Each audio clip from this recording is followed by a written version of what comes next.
and welcome to Security Scan. I'm Teena Jha. On the show this week, we talk about India's anti-satellite mission Shakti.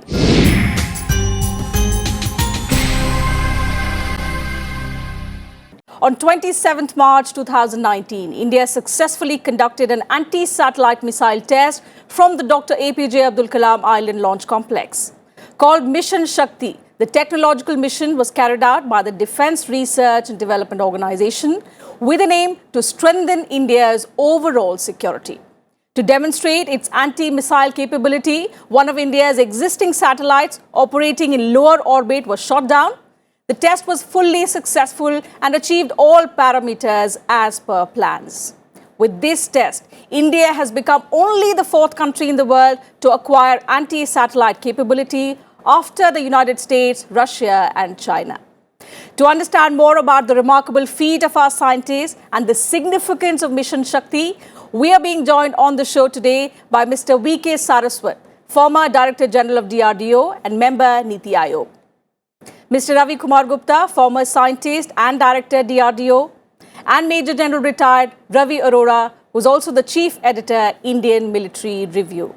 A very warm welcome to all our distinguished panelists.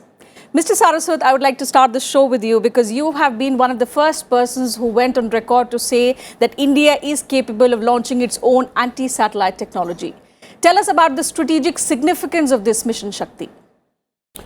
I think to acquire the capability to intercept a satellite using an interceptor from the ground is a great capability in terms of technology as well as strategic reach.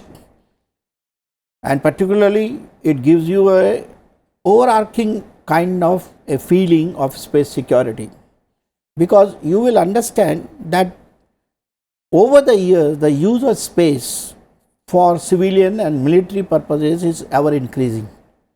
Today we have navigation systems, surveillance systems, communication systems, all are being used by the armed forces for a variety of applications.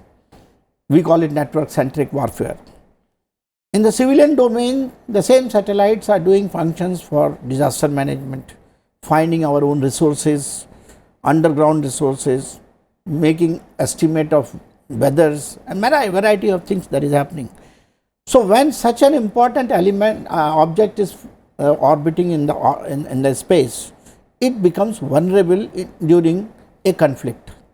If at all any conflict takes place tomorrow, and if there is any country or any adversary which is getting back to the wall kind of a situation, he may do some damage to our satellites. What is our answer at that point in time? Our answer has to be to also deny him the capability of using satellites for the purpose of warfare. So this is one capability which our nation has acquired today, that tomorrow in the event of any such activity, India has a deterrence today which can certainly deter the conflicting nations or our adversaries from taking such step. Major General, do you agree with him? Has Mission Shakti strengthened India's overall security? Absolutely. And I think it's right to recall what US President Roosevelt said, speak softly but carry the big stick. And also Voltaire, a French writer, said, God is on the side of the big battalions. So you cannot leave it to providence that when the time comes somebody will save us, when so many of your strategic systems depend on satellites now. Your complete financial transaction, your credit card transactions, your communications, your media, TV broadcasts, and of course, as Dr. Saraswat brought out, all the military network-centric systems. Even the nuclear weapons command and control depend on satellites. So what are you to do if the adversary has the capability to knock down your satellites? You have to have a defensive system. Yes. And although we have displayed the capability to defend our satellites, these are also the basis of getting offensive capability, although it has not been overtly stated as so. But our major concern is China. They also have said that they are against militarization of space, but internally they have been working on all offensive capabilities. Yes. This year alone in January, the US Defense Intelligence Agency report on Chinese capabilities said that they even now have military units training on anti-satellite missiles. They are developing, they've gone beyond having this anti-satellite missile. They are developing satellites which are going to go into space and going to be stationed next to other satellites. When the time comes, these satellites can act against those other satellites. They have the capability and developing more with robotic arms to go and inspect satellites, to refuel satellites, to repair satellites. The same system can actually nudge a satellite out of orbit or damage the other satellite. So many satellite killing applications are now coming up. This is our first step. I'm sure there are other developments in progress, but we cannot sit back and depend on good luck that our systems will work when militarization of space takes place. Mr. Gupta, India is only the fourth country to have acquired this technology now after US, Russia and China. How is our technology, in fact, the ASAT test, different from other countries, especially China, which was the last to do so? On one hand, all our missile technologies, including the ASAT technology, are totally indigenous, innovatively developed by our own scientists. So they have done in their own way, we have done in our own way, suitable to our conditions, to our requirements. So that is one aspect. As you said, we are today the fourth nation. Among the four, we are the only country in the world which has a track record of not attacking any other country. So we have a track record of developing strength, military or technology strength, for the benefit of our people, for the protection of our people, for which we have a full right to protect our own land, our own people.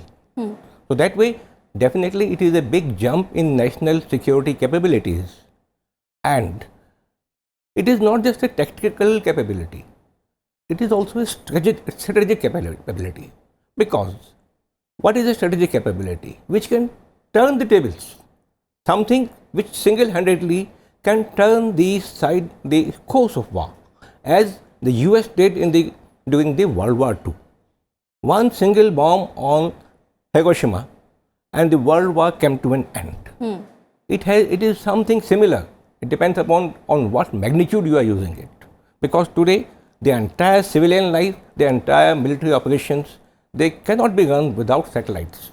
So any country which is having a capability of destroying enemy satellites, at the same time replacing our own satellites if they have been damaged, it's a wonderful capability and a great jump in the strategic capabilities. Dr. Saraswat, you've been associated with the mission for a long time. In fact, it's also believed that it's your brainchild. Tell us more about the development of the technology. What is the kinetic kill technology that India used? Actually, it's a long story. As I mentioned, we started the program what is called ballistic missile defense. Ballistic missile defense is a program in which a ground-based interceptor will engage an incoming ballistic missile from the enemy.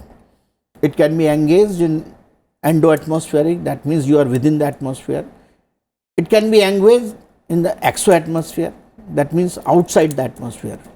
Engaging outside the atmosphere is more close to engaging something in the space, because there is no difference between that. So for doing these activities, we have developed the basic technology blocks. And what are those technology blocks?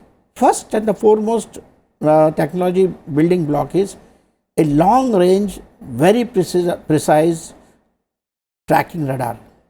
And we developed in 2003-2004 in collaboration with Israel at that point in time, LRTR we call it, and now it is fully indigenously produced in our country. 3 radars of this kind have been used in this yesterday's mission. Okay, so that is the beginning.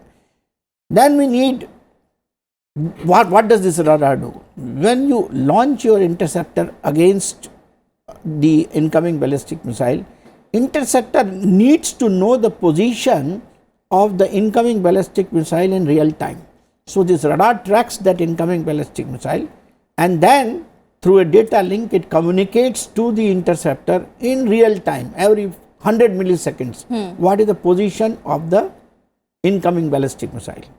Now, this is also again used, the same technology is used today in tracking the satellite and communicating to the interceptor where is the satellite in real time. So, this has been the second building block. Now, once the interceptor reaches near the incoming ballistic missile, it has to acquire that missile. Acquire means it should be able to see where the missile is. That is called homing. That means it requires a seeker, we call it a seeker. It seeks the incoming ballistic missile, and as soon as it acquires, it finds that there is a distance between the interceptor and the incoming ballistic missile, maybe 10 meters, maybe 20 meters, maybe even 50 meters. But it has very little time. I will tell you why it has very little time. So, it corrects that error by firing what is called a kinetic kill vehicle. This kinetic kill vehicle has the capability to move very fast in the direction of the error. So, error is suppose in this direction, it moves, and then it has a warhead which goes and hits the incoming ballistic missile. The same technology of kinetic kill vehicle with little more precision and better agility has been used in yesterday's mission. Imaging infrared seeker has been used, divert thrusters have been used, and so from that, those building blocks which were realized during the BMD program, which is in very advanced stage because phase 1 of that has been completed, have been now configured for the anti-satellite mission. So, it is a long technology which has been developed over a period of about 10 years, because we did it in 2004. The first launch of BMD was done in 2006, and 6 onwards there have been continuous launches, and the takeoff technologies are from that program, and also our capability to launch long range missiles. We have launched Agni 5, we have launched BO5 from underwater, we have launched K4 missile, which is the next generation of underwater missiles. So, we have the capability to go to ranges of 5,000 kilometers. We can go to the altitude of as high as 2,000 kilometers. So, once these capabilities are there, that means we call it as propulsive power. This propulsive power is available, the guidance and control power is available, the kill power is available. Based on this only, I made that statement in 2012 that India has the capability to do an anti-satellite mission. Yes. Mr. Gupta, he just mentioned that we have conducted waterborne tests in the past. Yesterday's was a land-based one. Do we also have the capability to conduct airborne tests in future? See, it depends upon the requirement. Normally, such kind of missiles are fired from the ground or from the surface of water or underwater. But in case the requirement is there, when you say from the air, it has to be from some platform. Now, if that platform is already at an altitude of 50,000 feet or so, already we have attained certain height. So, yes, you can do the same thing with a smaller missile. You don't have to have that much of propulsion power for going to that height. So, yes, if the requirement is there, I can say today DRDO developed technologies have reached a level where anything which is comparable in the world, anything which is required by the nation, we have all the technology packets available. And not only that, we are constantly updating them.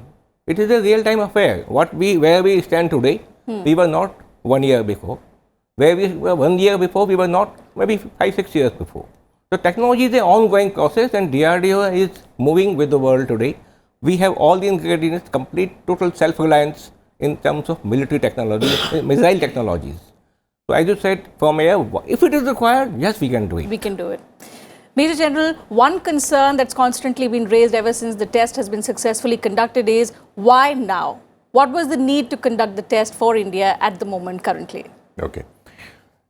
See, there are some treaties in place which we also observe. We have ratified the Outer Space Treaty of 1967, which talks about not deploying any weapons of mass destruction in place. There is the Ballistic Missile Treaty, there is the Missile Technology Control Regime. We are adhering to all these treaties. But you know, when new treaties, when new rules for implementation are discussed. Only the pioneers of those technologies who have the knowledge, who have the capability in such operations are called on the table. So we are part of the 4 major nations of the world who now have this technology. Yes. Discussions are already going on about the Outer Space Treaty and further what will be implemented. So India will now have a say in whatever is decided in the future. Remember, we are taking part in the Antarctica expeditions because for the same reason we are counted amongst the explorers who have been to Antarctica and have a permanent station there. Yes. Similarly, there are many other treaties. There's another one concerning mining in the depths of the oceans for what do you call it? Rare minerals underwater. So unless you show that kind of capability and say you are also a player who must have a say, you are not going to be called, you are going to be ignored. So I think that is one of the reasons why it has been done now. Otherwise, you know, like America may attain certain critical capabilities and exclude everybody else. It's like creating a no-go zone. They might say, look, we have done this, we are going... What has China done in the South China Sea? They have created artificial islands and said, this is our territory, you will not come here. Yes. But they must have the capability to back it. Right now, they don't have full spectrum capability for that. Let me also come to Dr. Saraswat had very finely explained about the ballistic missile defense. I just want to remind everybody, in 1998 when we went nuclear, after that DRDO started working on the components of effecting the no first use policy, which means the warhead must be protected, the delivery means must be protected, and the command and control system must be protected. Unless you survive a first attack, you cannot carry out a strike on the enemy. So this ballistic missile defense was a part of that strategy to survive a nuclear attack on yourself and defeat enemies' ballistic missiles coming at you.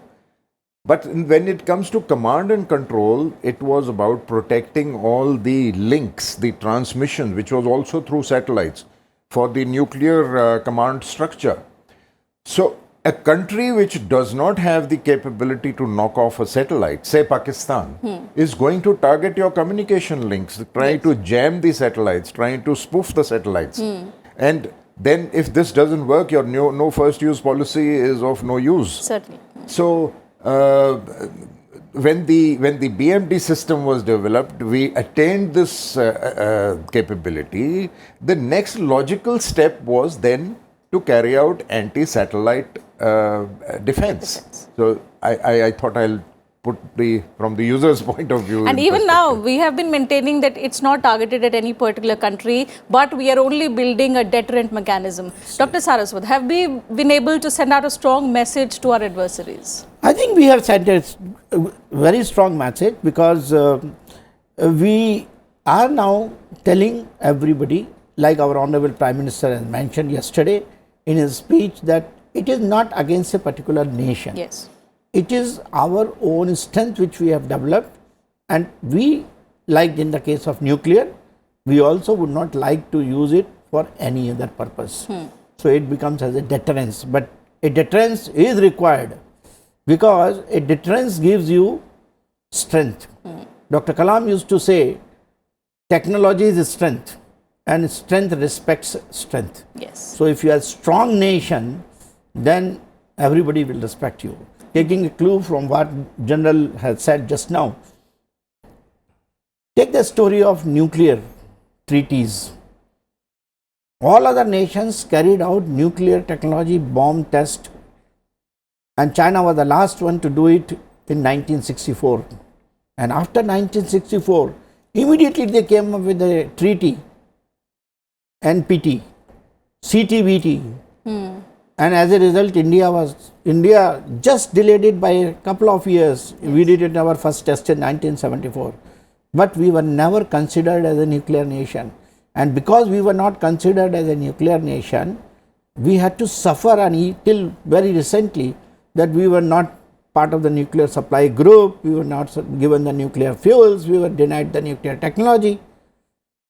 And also when we did something, they introduced what is called missile technology control regime when the first Agni was launched. So I think it is important that a nation becomes strong in the emerging technologies. If you delay that, then what will happen is the so-called developed nations will put all embargoes tomorrow so that the developing nations do not come up with the same capability. This is called the we-they syndrome. The we-they syndrome they come up with, and as a result, nations which are developing, they suffer. India having suffered in the arena of nuclear and also to some extent when the MTCR was done, I think we have done the right thing at the right time to go for the ASAT test. Today, nobody can ignore us. They have to look at India's capability. If at all an outer space treaty has to be further ratified.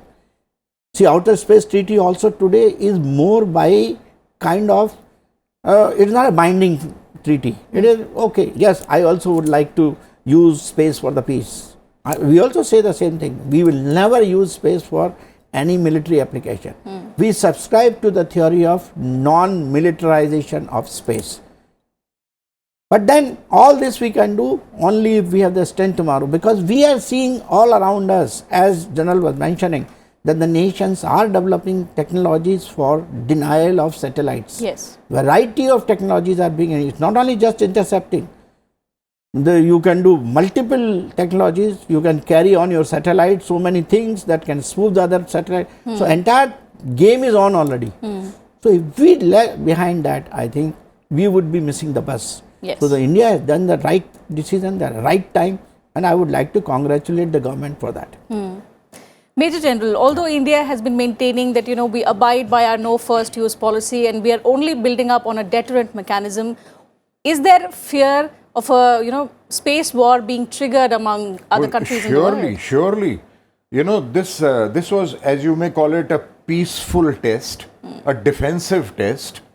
We used our own missile to carry out a kinetic kill with no explosive. Yes. So, although it was against our own satellite, but the idea is that you should shoot down or neutralize a rogue enemy satellite. Yeah. But what prevents the adversaries to use explosives to destroy not one but number of satellites? It may cause some problem to them, but well calculated and well placed, an explosion in a certain orbit can destroy many satellites and not affect your own satellites. I think this is only the beginning. We should start, if not militarization, I would say, we should start looking at defensive measures against such type of adventures. We have to protect our satellites. As I said in the beginning, it will lead to the country going back 50 years if our satellites are destroyed, because we are becoming more and more dependent for everything on satellites. So I would say this is the beginning only. Mr. Gupta, another concern is the risk of space debris following India's test. There have been warnings by NASA. In fact, the US Defense Secretary has also warned that there is increasing risk of space debris. Although India maintains ours was a low-range mission and there is no threat of space debris, generally speaking, if there is, other countries also get into this and other countries also conduct similar tests, is there a way in which, space debris can be prevented? See, there are different ways of looking at this. First of all, we are not the first one to do it. If US is saying something, they were the first one to start it. So there is no business of telling us, teaching us. Number one. Number two, we are constantly, we mean the entire world today is going more and more towards network centricity. The space technology is enhancing leaps and bounds. Obviously, the number of satellites are going to increase. Now, what happens when the satellite outlives its life? There is no way to retrieve it so far, technologically or any economically viable method to recover the satellite. Yes. Ultimately, that satellite ends up as a debris. So already all the satellite, if you are going to use space, debris is going to be there. It is not that by shooting down the satellite we have enhanced it. Only thing is the large chunk, a satellite is a bigger one, we hit it, it turned into smaller pieces. That's all. And ultimately whether it is a undestroyed satellite or it is the pieces, they are going to come towards the earth and ultimately get burned in the atmosphere. So this is a normal process. But as such, we Indians, we love peace, we love nature. We don't want that any kind of pollution be created anywhere on our earth, in the waters or in the space. So I think the need of the hour is that all the countries which have these capabilities, they must come together, sign a treaty that okay, we will not be doing any kind of destructive things in the space. As a matter of fact, let us join hands in evolving the technologies so that whatever debris is there, whatever used satellites are there, how to remove them and clean up the space. So I think being nature lovers, India will be first to welcome such a step. Let America do it. America is a big nation. Today it is a superpower, the only superpower. Let it take an initiative, and I am sure that all Indians, the government and the citizens will join them. But provided everybody joins. Yes. It cannot be tolerated that yes, one country says that yes, we will have nuclear bombs, we will have space destruction technologies, we will go and spread all kind of debris, we will create all pollution, but please, you don't do it. Dr. Saraswat, one last closing comment from you. I think this space debris is a very important point. Every satellite, when it is launched, when it goes into the atmosphere and outside the atmosphere, all the propulsive stages drops off, they come back into on the ground, there is no problem. But while deploying the satellite at the speeds of the orbit, there is a lot of other debris which is created even while launching. That debris continues to rotate in the orbit. Yes. There are a large number of panels, there are bolts and nuts and all that. Today if you look at, there are more than a few million space debris objects there in the space. Is it possible to control the I am debris? coming to that. Now what happens is, besides those satellites, as Mr. Gupta was telling, who have lived their life, there are large number of pieces ranging from 2 centimeter in size to as big as 1 meter in size. These are the number of pieces which are moving. Now there is an international program which has been initiated, and we are also a partner in that as a spacefaring nation. And there are initiatives being taken today for removing this debris, what we call as scavenging the space. And this is being done. I think General was mentioning that robotic arms are being created.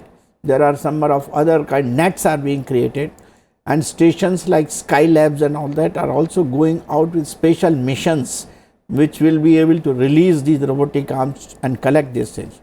But it's a very expensive process. It is not a very cheap process. And I think nations of the world, to safeguard the quality of space, which certainly affects the entire universe, we should take those initiatives. Certainly. The initiative should be there. Everybody should pitch in with the required resources and technology and work towards it.